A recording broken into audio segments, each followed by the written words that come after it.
যশোরের কেশবপুরের বিল বলধালের ২৫০ শতাধিক কৃষকের প্রায় ৪৫০ বিঘা জমিতে তৈরি করা হয়েছে ঘের। উপজেলা পরিষদের নবনির্বাচিত চেয়ারম্যান মফিজুর রহমান ও তার সহযোগী সেলিমুজ্জামান আসাদ ছিলেন এ ঘেরের ইজারাদার। মেয়াদ শেষ হওয়ায় ঘেরের জমির মালিকদের মধ্যে ২১৪ জন নতুন করে ইজারা দেন জাহাঙ্গীর আলম নামের আরেকজনের কাছে। এরপর ঘেরে মাছের পোনা ছাড়েন জাহাঙ্গীর।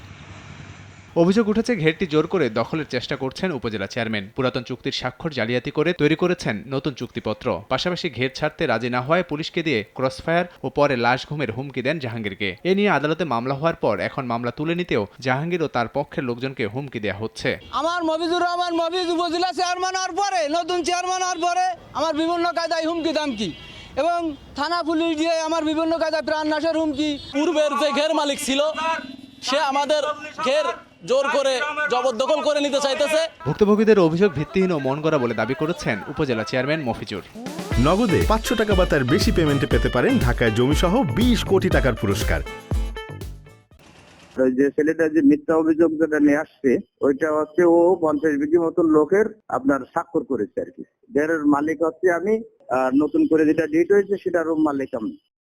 এদিকে ঘের দখল প্রতিরোধ ও হত্যার হুমকির প্রতিবাদে বুধবার বিকেলে জমির মালিকরা নতুন ইজারাদারের সঙ্গে উপজেলা সদরের ত্রিমোহনী মোড়ে মানববন্ধন করেন। সময় সংবাদ, যশোর।